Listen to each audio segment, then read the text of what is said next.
You know, everyone talks about getting rich, but what about getting wealthy? Yeah, there's a huge difference. See, getting rich is often loud and flashy. It's like buying a bunch of expensive cut flowers that look great for a day. But being wealthy? That's quiet. That's like planting a forest, seed by seed, and patiently watching it grow. So let's get into the real secret of how you build that kind of lasting wealth. Okay, this slide pretty much nails the core difference. On one side, you've got rich. It's loud, it's often tied to a lucky break or a big windfall, and it's fueled by that instant dopamine hit. But on the other side, you have wealthy. It's quiet, it's built on deliberate systems, and it's grown by the slow, unstoppable magic of compounding. We're talking about two completely different mindsets here. And this quote, man, it just says it all, doesn't it? Being rich is a performance. It's for an audience. But true wealth, that's about the freedom and the peace of mind you have when nobody's watching. It's an internal state, not an external show. So if you're looking for the blueprint, this is it. Forget about lottery tickets and get-rich-quick schemes. Real, sustainable wealth is built piece by piece. It's the daily discipline that turns into weeks, the smart systems that work for you over months, and the incredible power of compounding that unfolds over years. It's a marathon, for sure, not a sprint. All right, so where do we even start? Well, like any solid building, it all starts with the foundation.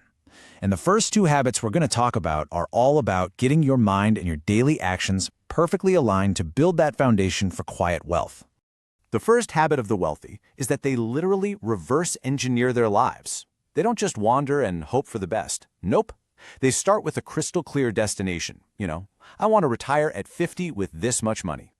Then they work backward to figure out the daily and monthly habits, like automating investments, that will guarantee they get there. And of course, they check in regularly to make sure they're still on track. And this right here, this is a hard truth. You can have the biggest, most amazing financial goals in the world, but if your daily habits are fighting against them, guess what wins? Your habits. Every single time. The wealthy get this, so they build systems to make good habits the default, so their goals are being served automatically. Okay, this second habit is a real game changer. You have to start seeing knowledge as its own form of compound interest. The financially successful are relentless learners. They're constantly feeding their minds with good information, whether it's blogs, podcasts, or deep diving into books about things like tax planning. It's a strategic investment in their own decision-making ability. The takeaway here is so powerful. The more you learn about how money really works, the better your financial outcomes will be.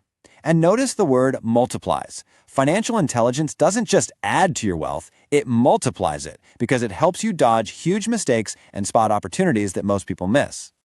All right, the foundation's in place. Now for the next layer, discipline. This is where the real work happens. It's about getting brutally honest, focusing only on what moves the needle, and pruning away everything else that doesn't. Habit number 3 is all about your most precious, non-renewable asset, your time. The wealthy are obsessed with getting the highest return on their time. They delegate tasks that aren't worth their energy, they automate the boring stuff like bills, and this is key, they spend time working on their financial strategy, not just getting lost in the day-to-day management. This leads us right into habit 4, intentional frugality. And let's be super clear about this. This has nothing to do with being cheap or depriving yourself. It's about being incredibly purposeful with your money. It means you figure out what you truly value, and then you spend generously on that while cutting back without mercy on everything else. And this table just lays it out so perfectly. On the left, you've got purposeful spending, things that genuinely make your life better, like your health, tools that make you more productive, or unforgettable experiences.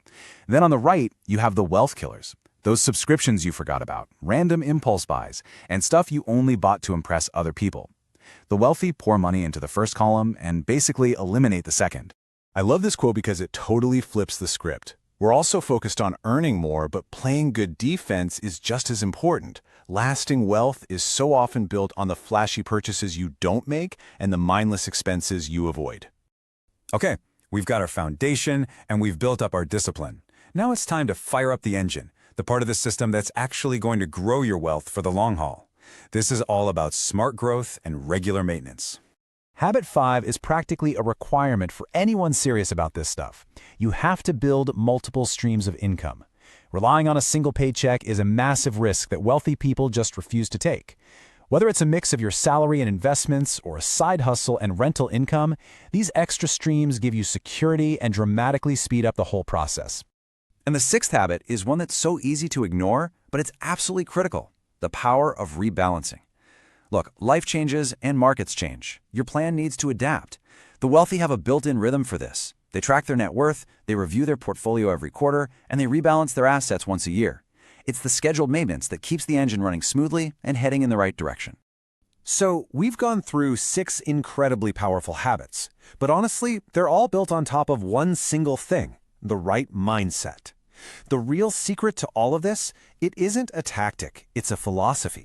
After looking at all these different habits and strategies, from reverse engineering your life to rebalancing your portfolio, what's the one common thread? What's the core principle that holds this whole idea of quiet wealth together? It all comes down to these 3 words: discipline over dopamine. It's about making the choice over and over again to prioritize the long-term satisfaction of building a secure future over the short-term thrill of an impulse buy or a flashy purchase. This one choice is what truly separates the wealthy from the rich. And this right here, this is the unglamorous reality of how it happens. Building real wealth is quiet work. There's no round of applause when you cut an unnecessary expense. You don't get a medal for doing your annual asset allocation. There's no spotlight on you for just staying the course, month after month. It's the work you do when no one is watching. But, and this is the beautiful part, if you can learn to love that quiet, consistent work, the results are pretty much inevitable. This final quote just sums it all up perfectly. The reward for all that discipline isn't a giant fireworks display. It's the quiet, deep, unshakable confidence of true financial freedom.